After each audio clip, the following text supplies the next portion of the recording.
বিজয়ের ৫৫ বছরে বাংলাদেশ, ৭১ বীর শহীদদের শ্রদ্ধা ভরে স্মরণ, জাতির শ্রেষ্ঠ সন্তানদের আকাঙ্ক্ষা পূরণের সামনের দেশ গড়ার প্রত্যয়, নির্বাচনের মাধ্যমে গণতান্ত্রিক যাত্রা শুরুর আশা।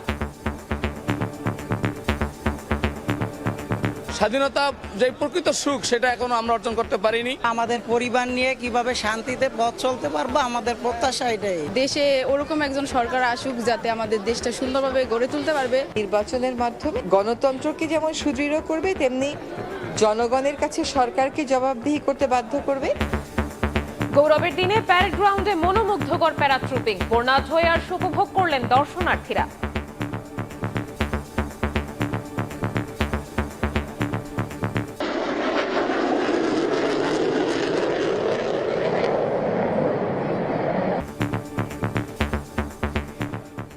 দেখছিলেন প্রধান শিরোনাম। দুপুরের সময় সঙ্গে আছি আমি শবনব নিবিড়। এবার অন্যান্য শীর্ষ সংবাদ। স্বাধীনতা বিরোধীদের সূর্য সন্তান আখ্যার সমালোচনায় বিএনপি, অপচেষ্টা ব্যর্থ করে গণতন্ত্র প্রতিষ্ঠার ঘোষণা, দেশে ফিরে লড়াইয়ে নেতৃত্ব দেবেন তারেক রহমান। ফেব্রুয়ারি নির্বাচন নিয়ে কোনো ষড়যন্ত্র হলে প্রতিরোধের হুঁশিয়ারি জামায়াতের, ৭১ ও ২৪-এর দালালদের বিরুদ্ধে ঐক্যের ডাক এনসিপির। ৫৪ বছর পরও মুক্তি মেলেনি বেকারত্ব থেকে, দারিদ্র্য সীমার নিচে নামার ঝুঁকিতে ৬ কোটির বেশি মানুষ। আয় বৈষম্য ঘোচাতে না পারলে ধরা দেবে না অর্থনীতির কাঙ্ক্ষিত বিজয়। হাদির ওপর হামলাকারী ফয়সাল ও আলমগীর ভারতে পালিয়েছে কিনা জানা যাবে ফিলিপকে পেলেই। সীমান্ত এলাকায় অভিযান, সম্পৃক্ত ৪ জনকে আটক করে পুলিশে দিল বিজিবি। এবং নতুন বছরের শুরুতে সারা দেশে মাধ্যমিক ও দাখিলের বই পৌঁছানো নিয়ে অনিশ্চয়তা। ফেব্রুয়ারিতে রোজা নির্বাচনের কারণে ক্লাসের সুযোগও কম, পাঠদান ব্যাহতের শঙ্কা।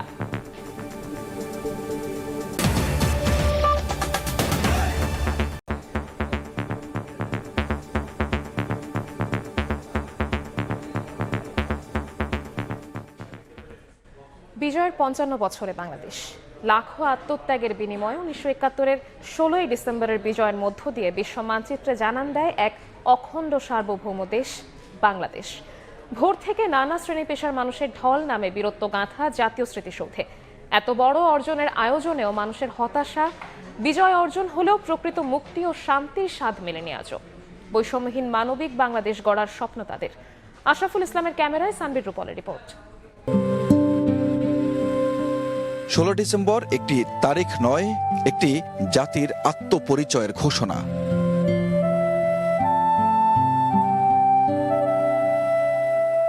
ধর্ম, বর্ণ, দল, মত বিভেদ ভুলে এক কাতারে এই মিছিল জানান দেয় আত্মমর্যাদায় উঁচু ঐক্যের। এই মাটি, এই ভূখণ্ডকে নিজের করে পাওয়ার আনন্দে বিজয়ের কলতান। এই স্মৃতিস্তম্ভ নিজেদের অস্তিত্ব। বিজয় দিবস আজকে সবাই মিলে আজকে বিজয়টা উদযাপন করব, কিন্তু এসে যা দেখলাম আমরা বিজয়টাকে দলীয়ভাবে বিভক্ত করে নিয়েছি। স্বাধীনতা বিজয় অর্জন করছি, কিন্তু এখনো চূড়ান্ত বিজয় অর্জন করতে পারিনি। বিজয়, আকাঙ্ক্ষা, মুক্তি। ১৯৭১-এ সার্বভৌম বাংলাদেশ থেকে যে আকাঙ্ক্ষা নিয়ে মুক্তির পথ তৈরি হয়েছিল, আজও মেলেনি মুক্তির পথ। তাই তো হতাশার সুর মুক্তিকামী সাধারণ মানুষের মুখে। নতুন করে একটি দেশের চিন্তা আমরা করেছিলাম, কিন্তু আমার কাছে মনে হয় না যে আমাদের এই দেশটি সত্যিকার অর্থে দুর্নীতিমুক্ত হয়েছে। কোনো গণতান্ত্রিক সরকার দেয় নাই, যার কারণে দেশের পরিস্থিতি খুবই খারাপ।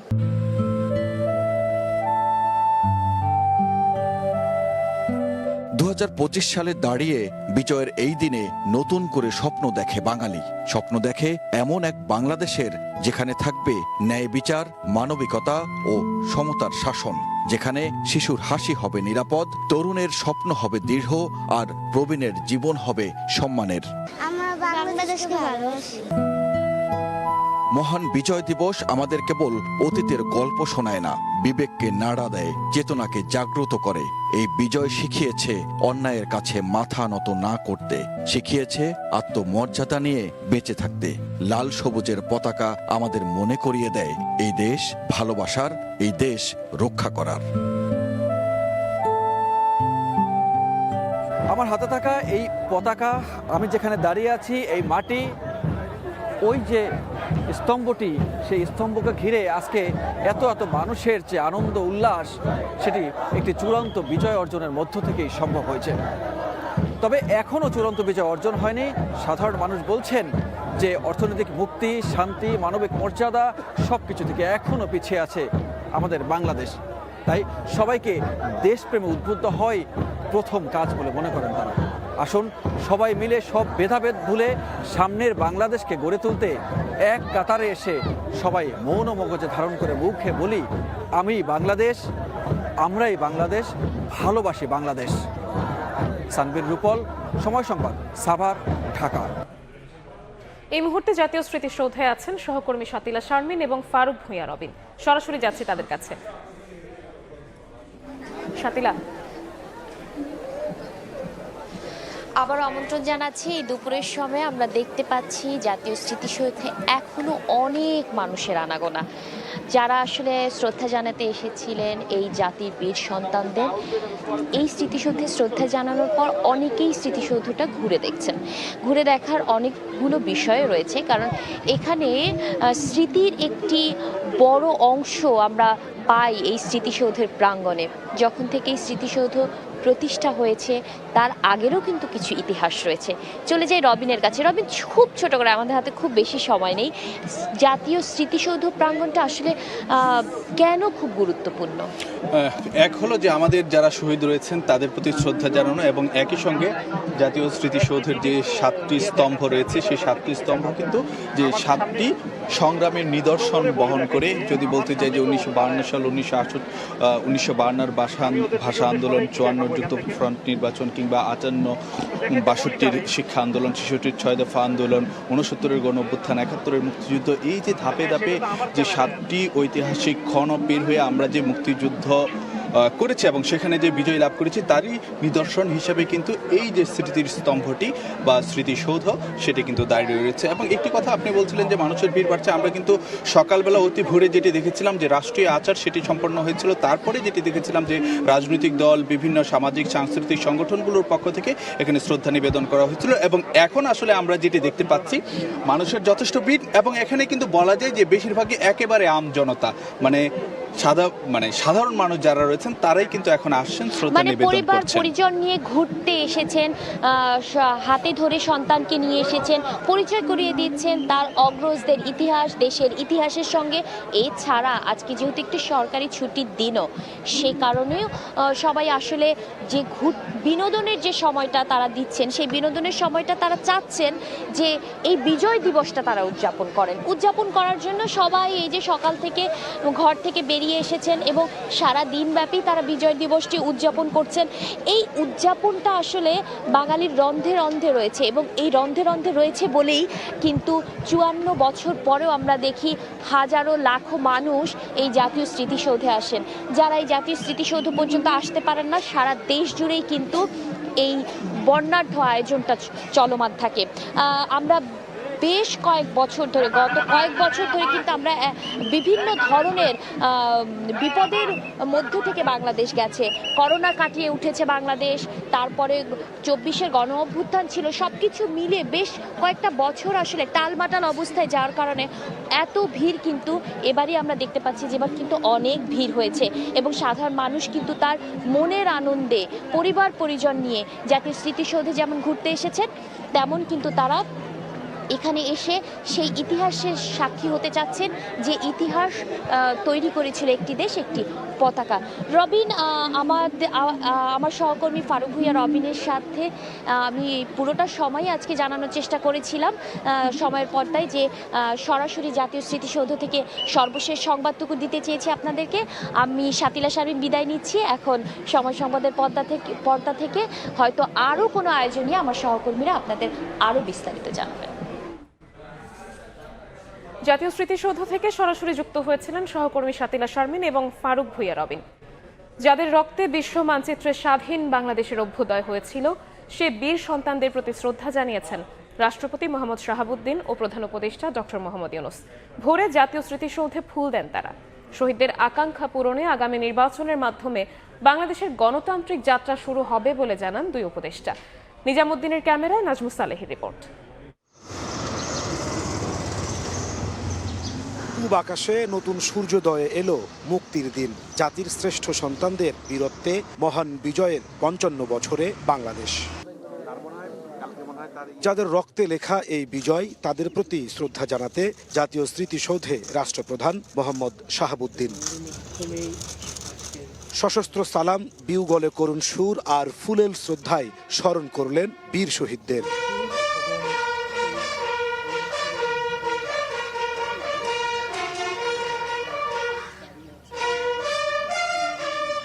পরে শ্রদ্ধা জানান প্রধান উপদেষ্টা ডক্টর মোহাম্মদ ইউনূস। নীরবে দাঁড়িয়ে স্মরণ করেন দেশের জন্য সর্বোচ্চ ত্যাগ স্বীকারকারীদের। এ সময় স্যালুট জানায় সশস্ত্র বাহিনীর একটি চৌকস দল।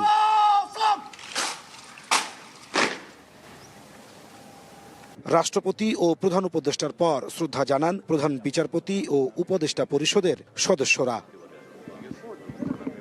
সরকারের দুই উপদেষ্টা বলেন, শহীদদের আকাঙ্ক্ষা পূরণে আগামী নির্বাচনের মাধ্যমে যাত্রা শুরু করবে গণতান্ত্রিক বাংলাদেশ।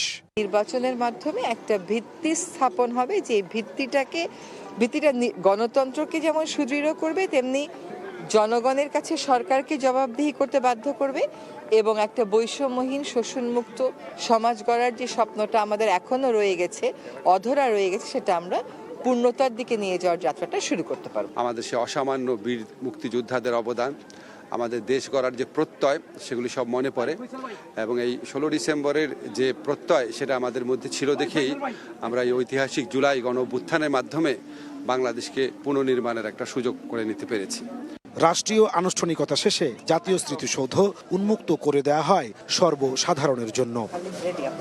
আগতরা বলছেন, বিজয়ের 54 বছরেও অর্জন হয়নি বীর শহীদদের কাঙ্ক্ষিত বাংলাদেশ, যার ধারাবাহিকতায় 2024 সালে এসেছে গণ অভ্যুত্থান। আগামী নির্বাচনের মধ্য দিয়ে নতুন এক গণতান্ত্রিক বাংলাদেশের যাত্রা সূচনা হবে বলেও প্রত্যাশা তাদের। নাজমুস সালেহী, সময় সংবাদ, সাভার, ঢাকা।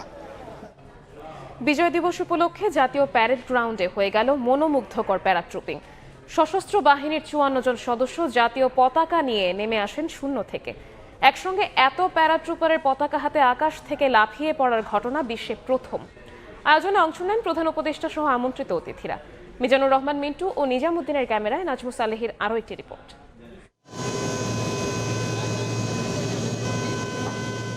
বুক ভরা সাহস, চোখে আকাশ জয়ের স্বপ্ন। লাল সবুজ পতাকা নিয়ে 12,000 ফুট উচ্চতায় উঠে যান 54 জন প্যারাট্রুপার। জাতীয় পতাকা নিয়ে একসঙ্গে এত সংখ্যক প্যারাট্রুপারের লাভ বিশ্বে প্রথম, তাই বিশ্ব রেকর্ডের হাতছানি। মঙ্গলবার বেলা 12টার দিকে জাতীয় প্যারেড গ্রাউন্ডের মধ্য আকাশে নজর প্রধান উপদেষ্টা সহ আমন্ত্রিত অতিথিদের। মহাশূন্য ভেদ করে একে একে লাফিয়ে পড়েন 54 জন প্যারাট্রুপার। সম্প্রতি সুদানে শান্তিরক্ষী মিশনে শহীদ 6 সেনা সদস্যকে উৎসর্গ করা হয়। আর বিডার চেয়ারম্যান আশিক চৌধুরীর হেলমেটে আঁকা ছিল বিপ্লবী তরুণ শরীফ ওসমান হাদির ছবি। কয়েকদিন আগেই আমাদের দেশের 6 জন সামরিক বাহিনীর সদস্য সুদানে আত্মত্যাগ করেছেন, মৃত্যুবরণ করেছেন। তাদেরকে শ্রদ্ধা করে আমরা স্মরণ করছি। খুব রিসেন্টলি আমাদের দেশে একটি সহিংস ঘটনায় হাদি আহত হয়েছেন। তার জন্য তার ছবি আমরা হেলমেটে নিয়ে জাম্প করছি। আমরা সার্বভৌমত্ব, আমাদের ডেমোক্রেসি এবং আমাদের দেশে যে নতুন সূচনা, সেই সূচনাকে উদযাপন করার জন্য এই বিশ্ব রেকর্ডের আয়োজন করছি। লাল সবুজ পতাকা হাতে প্যারাট্রুপাররা গড়লেন বিশ্ব রেকর্ড। এই রেকর্ড সম্মান, সাহস আর সক্ষমতার স্মারক। এর আগে বাংলাদেশ সশস্ত্র বাহিনীর বিভিন্ন যুদ্ধ বিমান ও হেলিকপ্টার নান্দনিক সব কসরত প্রদর্শন করে। যুদ্ধকালীন সময়ে শত্রুর রাডার ফাঁকি দিয়ে কিভাবে লক্ষ্যে আঘাত হানতে হয়, এসব মহড়া দেন তারা। এরপর সশস্ত্র বাহিনীর চৌকস ব্যান্ড দল নান্দনিক সুরের মূর্ছনায় অভিবাদন জানান আমন্ত্রিত অতিথিদের। দেশের সকল বিপদ, সংকট আর দুর্বিপাকে সবার আগে এগিয়ে আসে বাংলাদেশ সেনাবাহিনী। শুধু তাই নয়, বিশ্ব শান্তি প্রতিষ্ঠাতেও অগ্রণী ভূমিকা পালন করছেন তারা। আধুনিক বিশ্বের সঙ্গে তাল মিলিয়ে দেশের স্বাধীনতা, সার্বভৌমত্ব রক্ষায় বাহিনীটি আরও বেশি চৌকস ও আধুনিক হবে মহান বিজয় দিবসে, এমনই প্রত্যয় তাদের। নাজমুস সালেহী, সময় সংবাদ, ঢাকা। জাতীয় স্মৃতিসৌধে 71-এর শহীদদের শ্রদ্ধা জানিয়েছে বিভিন্ন দল। বিএনপি নেতারা বলেন, স্বাধীনতা বিরোধীদের সূর্য সন্তান আখ্যা দিয়ে মুক্তিযোদ্ধাদের চূড়ান্ত অপমান করা হয়েছে। 71 ও 24-এর দালালদের বিরুদ্ধে ঐক্যের ডাক দেন এনসিপি নেতারা। অন্য দলের নেতারা বলেন, ফ্যাসিবাদ বিরোধী ঐক্য না থাকলে বিপদ অনিবার্য। মা মাটিকে মুক্ত করতে জীবন বিলিয়ে দেওয়া সূর্য সন্তানদের চরণে ভালোবাসার ফুল দিতে সর্বসাধারণের সঙ্গে আসেন বিভিন্ন রাজনৈতিক দলের নেতারা। কথা বলেন ফ্যাসিবাদ উত্তর নতুন রাজনৈতিক বাস্তবতার নির্বাচন প্রসঙ্গে। বিজয়ের সকালে শ্রদ্ধা জানাতে আসেন বিএনপি নেতারা। জামায়াত ৭১-এর স্বাধীনতা বিরোধী ছিল, এখনও তারা সেই চেষ্টা চালিয়ে যাচ্ছে বলে মন্তব্য করেন দলটির স্থায়ী কমিটির সদস্য মির্জা আব্বাস। দলটির স্থায়ী কমিটির আরেক সদস্য মঈন খান সুষ্ঠু নির্বাচনের মধ্য দিয়ে আবারও গণতন্ত্র প্রতিষ্ঠিত হবে বলে আশাবাদ ব্যক্ত করেন। আমরা আশা করেছিলাম স্বাধীনতার পর যে আশা আকাঙ্ক্ষা উদ্দীপনা নিয়ে দেশ গড়ার, আওয়ামী লীগ এসে আমাদের সেই সমস্ত সকল আশা আকাঙ্ক্ষা চূর্ণ বিচূর্ণ করে দিয়েছে। আজকে সামনের যে দিনগুলো আসছে এই নির্বাচনে আমরা আশা করছি সরকার যথাযথভাবে জনগণের যারা আশা আকাঙ্ক্ষার প্রতিফলন ঘটাবে সেরকম একটি দলকে ভোট দিয়ে নির্বাচিত করবে। গণতন্ত্র আগামী একটি সুষ্ঠু নিরপেক্ষ নির্বাচনের মাধ্যমে পুনঃ প্রতিষ্ঠিত করব ইনশাআল্লাহ। একে একে স্মৃতিসৌধে আসেন অন্যান্য দলের নেতারাও। জাতীয় পার্টির মহাসচিব শামীম হায়দার পাটোয়ারি বলেন, সরকার দুর্বল হচ্ছে, পক্ষান্তরে মব শক্তিশালী হয়েছে, আর পাতানো নির্বাচন হলে অংশ না নেওয়ার কথা জানান বঙ্গবীর কাদের সিদ্দিকী। ৭১কে ছাড়া কোনো রাজনৈতিক আদর্শ হতে পারে না। যারা ৭১-এ বিশ্বাস করবে না তারা বাংলাদেশকে ভালোবাসে না। যারা ৭১-কে বিকৃতি করছে তারা বাংলাদেশকে বিকৃতি করছে। নির্বাচনের পরিবেশ সৃষ্টি হলে আমরা অবশ্যই নির্বাচন করব, কিন্তু কোনো পাতানো নির্বাচনে আমরা যাব না। ফ্যাসিবাদ বিরোধী দল এক না হলে বিপদ অনিবার্য বলে মন্তব্য করেন গণ অধিকারের সাধারণ সম্পাদক রাশেদ খান। ঐক্যের আহ্বান জানান জুনায়েদ সাকিও। ফ্যাসিবাদ বিরোধী শক্তি রয়েছে, আমরা যদি একতাবদ্ধ না থাকি সেক্ষেত্রে কিন্তু আগামী নির্বাচন এই সরকার যতই চাক না কেন বা নির্বাচন কমিশন যতই আন্তরিক হোক না কেন, তারা কিন্তু সুষ্ঠু নির্বাচন জাতিকে উপহার দিতে পারবে না। আজকে জনগণকে ঐক্যবদ্ধ থাকতে হবে এবং এই সংস্কার এবং নির্বাচনের যে পথরেখা, বিচারের যে পথরেখা, সেইটাকে সফল করতে হবে। শ্রদ্ধা জানানোর শেষে এনসিপির আহ্বায়ক নাহিদ ইসলাম ৭১ এবং ২৪-এর দালালদের বিরুদ্ধে ঐক্যের ডাক দেন। নতুন বাংলাদেশের সেই গণতন্ত্র প্রতিষ্ঠার এবং ভবিষ্যৎমুখী রাজনীতির প্রত্যয় আজকের এই বিজয় আমরা রাখছি এবং বাংলাদেশের জনগণের প্রতি আমাদের এই আহ্বান থাকবে যে আমরা ঐক্যবদ্ধ আছি। ৭১-এর দালালদের বিরুদ্ধে, ২৪-এর দালালদের বিরুদ্ধে আমরা বাংলাদেশের জনগণ, বাংলাদেশের তরুণরা ঐক্যবদ্ধ আছি। স্মৃতিসৌধে শ্রদ্ধা জানিয়েছেন ঢাকা বিশ্ববিদ্যালয়ের ভিসি সহ ডাকসু নেতারা। সবসময় একটি বৈষম্যহীন সমাজ গঠনের যে স্বপ্ন, সেটি পরিপূর্ণভাবে অর্জিত হয়েছে এটি বলা যাবে না। এই সংগ্রাম আমাদের অব্যাহত রাখতে হবে। নানা মত, পথ আর চিন্তার পার্থক্যকে দূরে রেখে বাংলাদেশকে এগিয়ে নিতে শপথ নেওয়ার দিন আজ। রাজনৈতিক দলগুলোর বক্তব্যেও সে কথাই ঘুরে ফিরে এলো।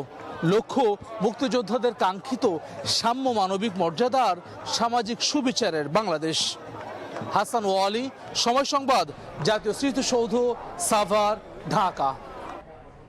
স্বাধীনতা বিরোধীরা মাথাচাড়া দেওয়ার চেষ্টা নস্যাৎ করে গণতন্ত্র প্রতিষ্ঠা করবে জনগণ।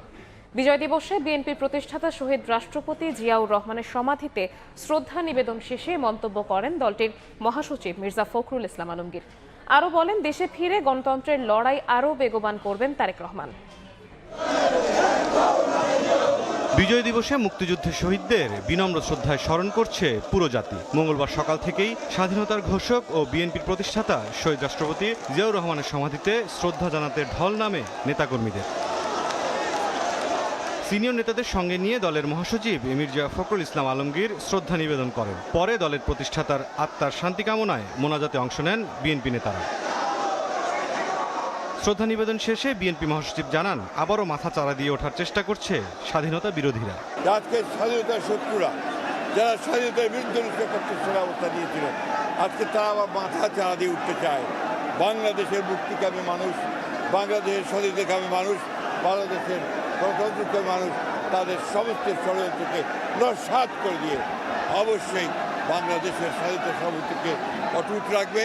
তারেক রহমানের নেতৃত্বে গণতন্ত্রের লড়াই আরও বেগবান হবে বলে আশা মির্জা ফখরুলের। আমরা আশা করছি যে আগামী 25 ডিসেম্বর তিনি দেশে আসবেন।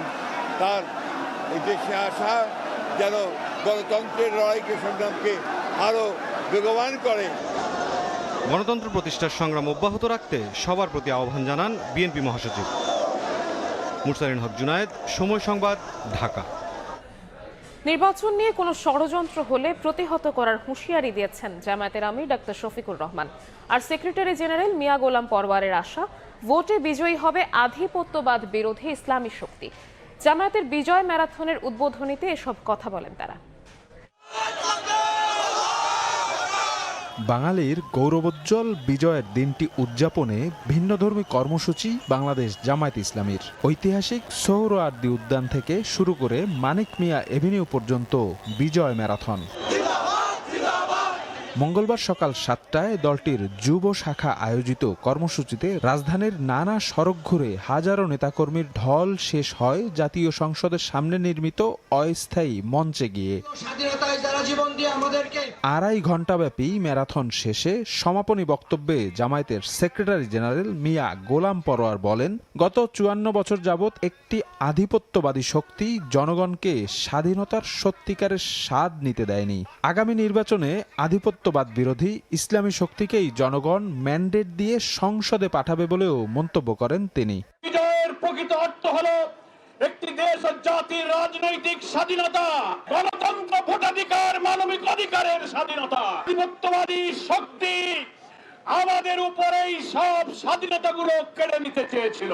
এর আগে বিজয় ম্যারাথনের সূচনা ঘোষণা করেন জামায়াত আমির শফিকুর রহমান। ম্যারাথন পূর্ব সমাবেশে বক্তব্যে তিনি বলেন, ফেব্রুয়ারির নির্বাচনের মাধ্যমে দেশের রাজনীতির নতুন মোড়ক উন্মোচিত হবে। হুঁশিয়ারি দেন, নির্বাচন নিয়ে কোনো ষড়যন্ত্র হলে জনগণ তা প্রতিরোধ করে নিঃশেষ করে দেবে। জনগণ এখন তার নিজের বুঝটা বুঝতে শিখেছে।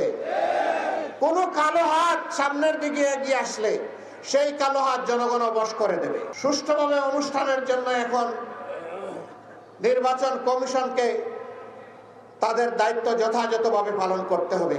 আমরা তাদের কাছে কোনো আনুকূল্য চাই না, কিন্তু সাবধান করে দিচ্ছি, যদি কারো প্রতি সামান্য কোনো আনুকূল্য দেখানো হয় তা বরদাস্ত করা হবে না। সুষ্ঠুভাবে নির্বাচন সম্পন্ন করতে নির্বাচন কমিশনকে নিরপেক্ষ অবস্থান বজায় রাখার আহ্বান জানান জামায়াত আমির। মুক্তির মঞ্জিলে না পৌঁছা পর্যন্ত আর থামবে না ইনশাআল্লাহ। শফিক মুন্সি, সময় সংবাদ, ঢাকা। মহান বিজয় দিবসে রাজধানীর সদরঘাটে বিএনডিবি গাংচিল জাহাজ সর্বসাধারণের পরিদর্শনের জন্য উন্মুক্ত রেখেছে নৌবাহিনী। দুপুর 12টা থেকে বিকেল 4টা পর্যন্ত চলবে এই প্রদর্শনী। বিশেষ এই আয়োজন দেখতে সকাল থেকেই সদরঘাট এলাকায় ভিড় করেন নানা বয়সী মানুষ। ঘুরে দেখছেন জাহাজের বিভিন্ন অংশ। এ সময় নৌবাহিনীর কার্যক্রম, আধুনিক সরঞ্জাম, নিরাপত্তা ব্যবস্থা সম্পর্কে ধারণা লাভ করেন দর্শনার্থীরা।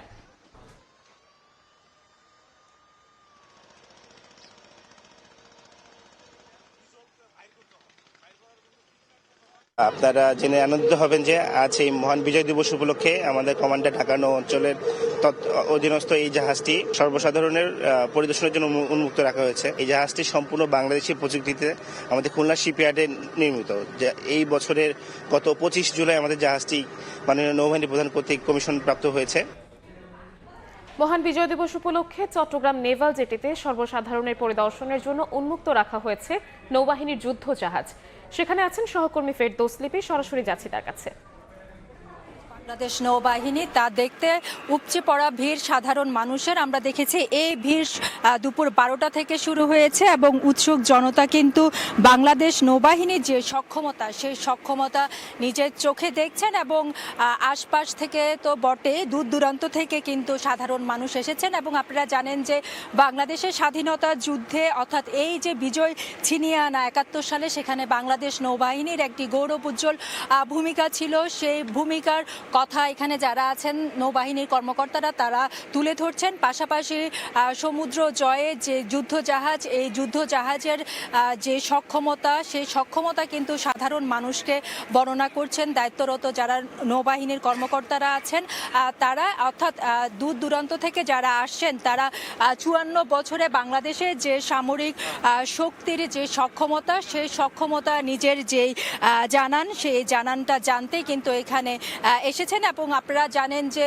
৭১ সালের মহান মুক্তিযুদ্ধের সময় বাংলাদেশ নৌবাহিনী, বাংলাদেশ সশস্ত্র বাহিনীর অধীনে যাত্রা শুরু করে মাত্র 2টি গানবোট এবং 49 জন সামরিক নৌবাহিনী কর্মকর্তা নিয়ে বাংলাদেশ নৌবাহিনীর যে যাত্রা, সেই যাত্রায় ৭১ সালে কিন্তু একটি শত্রুদের পরাজিত করতে একটা বিশাল ভূমিকা কিন্তু নৌবাহিনী রেখেছিল। বিশেষ করে অপারেশন জ্যাকপটের মধ্য দিয়ে প্রায় 26টি শত্রু জাহাজকে তারা বিকল করে দেয় এবং সেই বিকলের কারণেই কিন্তু বাংলাদেশের যে বিজয়, সেই বিজয় অর্জন করা অনেকটুকু সহজ হয়ে যায়। আর আজকে 54 বছর পর এসে সে বাংলাদেশ নৌবাহিনীর যে সক্ষমতা, সেটা কিন্তু প্রায় ত্রিমাত্রিক বাহিনীতে পরিণত হয়েছে এবং এই ত্রিমাত্রিক বাহিনী কিন্তু এখনো বাংলাদেশের যে জাতীয় নিরাপত্তা, সেই নিরাপত্তা দিয়ে যাচ্ছে এবং বাংলাদেশের যে সমুদ্র সীমা, সেই সমুদ্র সীমার কিন্তু অতন্ত্র প্রহরী হিসাবে কাজ করছে। সেই জিনিসটা কিন্তু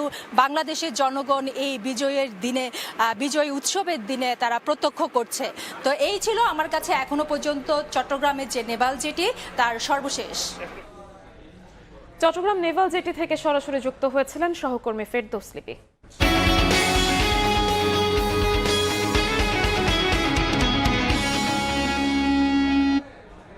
54 বছর তলাবিহীন ঝুড়ি থেকে পরিপক্ক এক রাষ্ট্র, বারবার হোঁচট খেয়েও উন্নয়নশীল দেশের চূড়ান্ত স্বীকৃতির মাত্র 1 বছর দূরত্বে দাঁড়িয়ে বাংলাদেশ। তারপরও বারবার সামনে এসেছে কতটা এসেছে অর্থনীতির বিজয়, যেখানে আয় বৈষম্যের গোলক ধাঁধায় দেশের মোট সম্পদের প্রায় 1/4 বন্দী হয়েছে শীর্ষ 1% ধনীর হাতে। বেকারত্বের কষাঘাতে ঘটে গেছে অভ্যুত্থান, তবুও প্রশস্ত হয়নি কর্মসংস্থানের সুযোগ।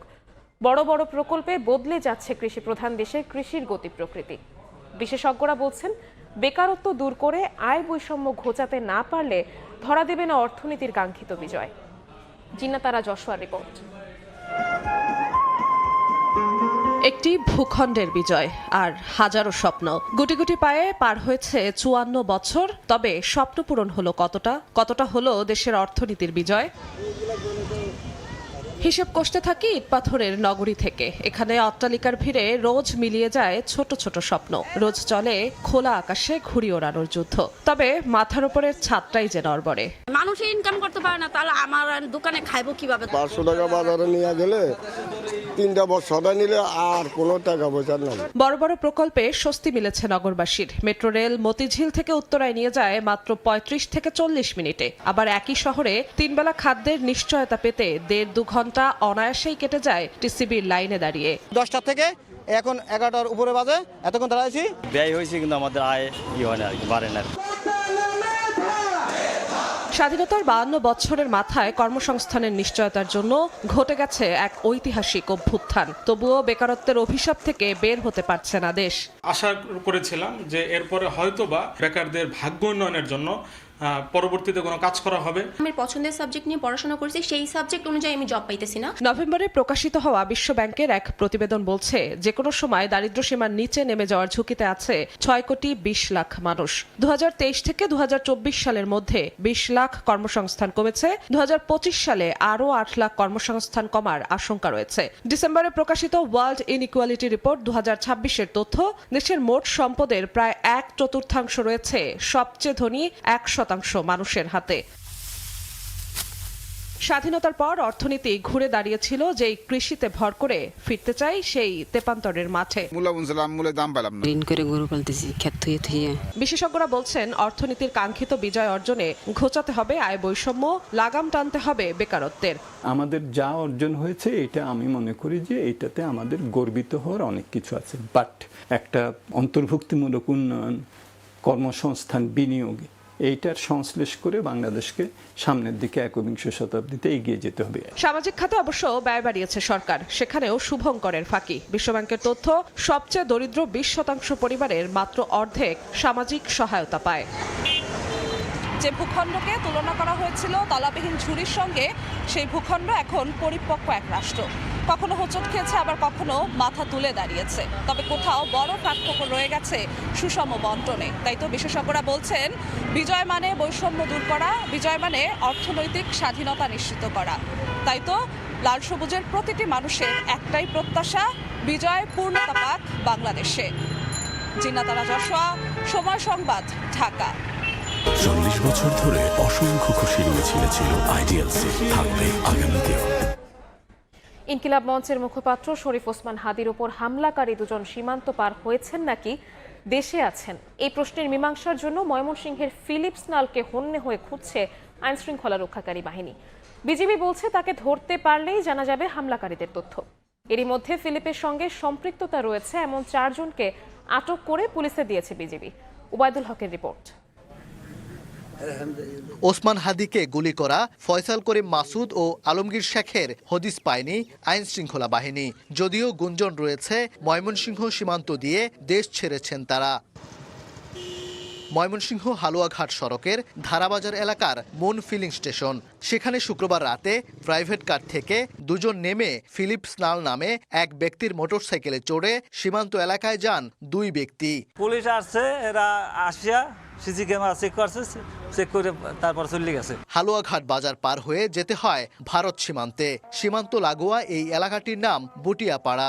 দুর্গম পথ পাড়ে দিয়ে যেতে হয় ফিলিপের বাড়িতে। বাড়ি থেকেই দেখা যায় কাঁটাতারের বেড়া। এই কাঁটাতারের বেড়ার ঠিক নিচে একটি কালভার্ট রয়েছে এবং বড় বড় সুড়ঙ্গ রয়েছে এবং ধারণা করা হচ্ছে যে এই সুড়ঙ্গ পথেই ভারতে পালিয়েছে যে ঢাকায় হাদির উপর হামলাকারী আলমগীর এবং ফয়সাল। ফিলিপের মাধ্যমে দুজনকে ভারতে পাচারের কথা এখন স্থানীয়দের মুখে মুখে। যদিও ফিলিপের পরিবারের দাবি সে কোনো অপরাধের সঙ্গে জড়িত নয়। ফিলিপের বাড়ি আপনার এই 0 পয়েন্টে বাড়ি, নদীর পার ওই সীমার থেকে মনে করেন 20-30 গজ বাইরে আছে বাড়িটা তার। খুঁজতেছে আমার ভাই আর সঞ্জয়রে খুঁজতেছে, পরে সঞ্জয় তো ওই পারে ঘুমাইতেছে।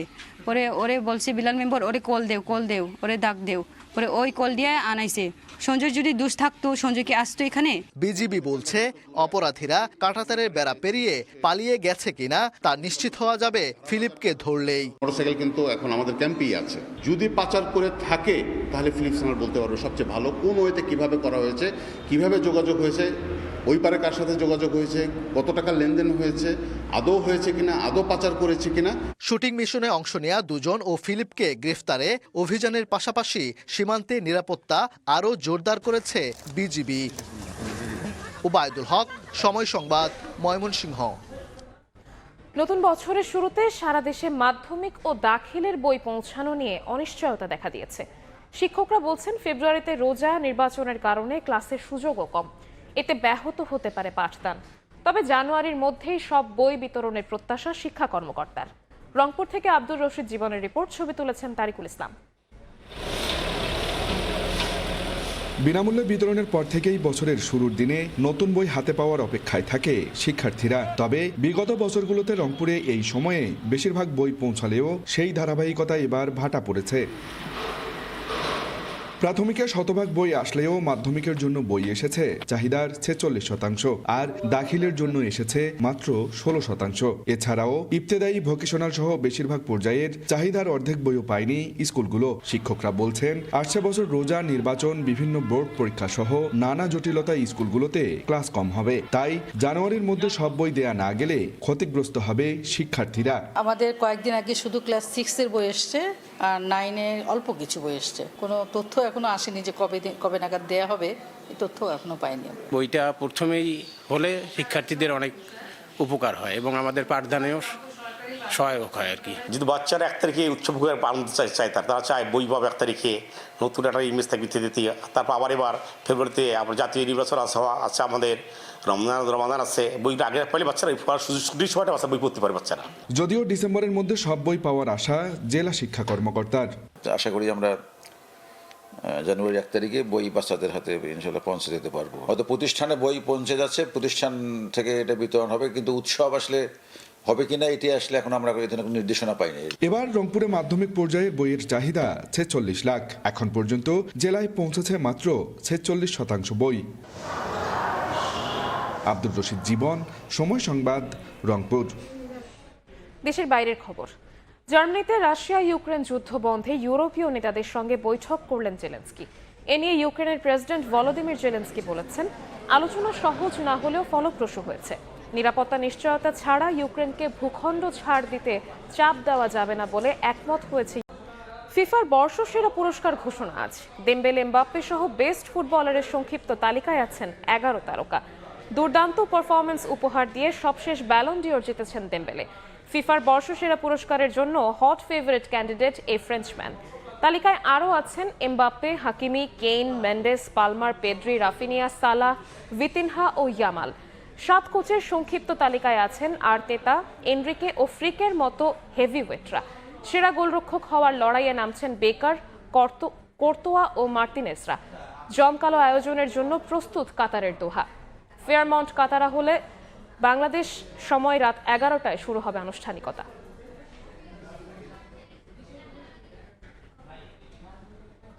বিজয়ের 5 দশকেরও বেশি সময়ে দেশের ক্রীড়াঙ্গন অভীষ্ট লক্ষ্যে পৌঁছাতে পারেনি পর্যাপ্ত পরিকল্পনার অভাবে।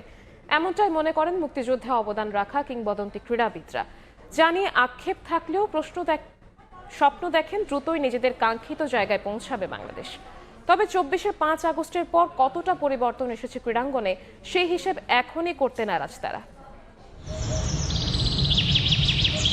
স্বাধীন বাংলাদেশে গেল 54 বছরে প্রাপ্তি অপ্রাপ্তির অনেক হিসেব নিকেশ আছে। যোগ বিয়োগের সমীকরণে হয়তো বহু হিসেবেই গড়মিল রয়ে গেছে, তবুও প্রত্যাশা সহজ সমীকরণের মতো হিসেব মিলে যাবে একদিন। অন্তত ক্রীড়াঙ্গন নিয়ে এমন প্রত্যাশা রাখাই যায়। যদিও বিজয়ের 5 দশকেরও বেশি সময়ে বাংলাদেশ বিশ্ব ক্রীড়ার মোড়ল হিসেবে নিজেদের প্রতিষ্ঠা করতে পারেনি কোনো ডিসিপ্লিনেই। যে ক্রিকেট নিয়ে একটু আশা ভরসা, সেটাও সীমাবদ্ধ হাঁসফাঁস আর আফসোসে।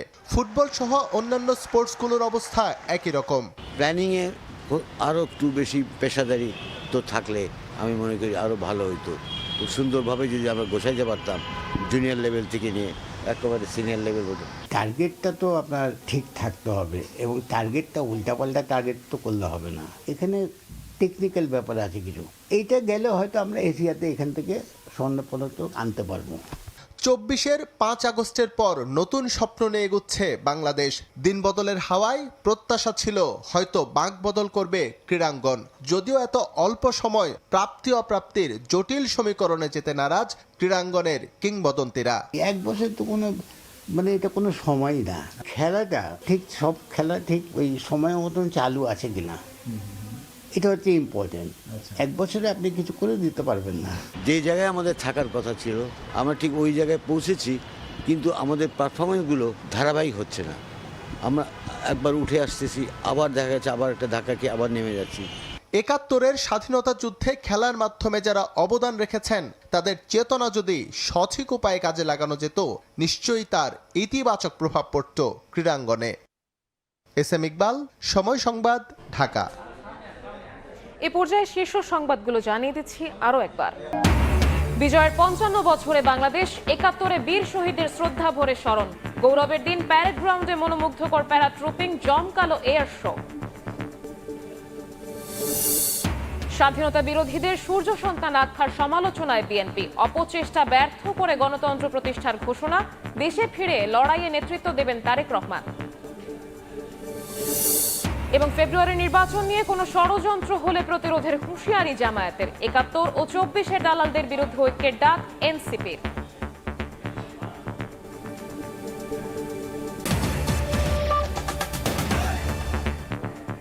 এই ছিল দুপুরের সময়। এরপর বিকেল 3টার সময় সংবাদ নিয়ে সঙ্গে থাকবেন সহকর্মী ইমদাদুল হক। ডিবেট, আপনাকে ধন্যবাদ। বিকেল 3টার সময় সংবাদ নিয়ে আসছি কিছুক্ষণ পর, সঙ্গে থাকুন সময়।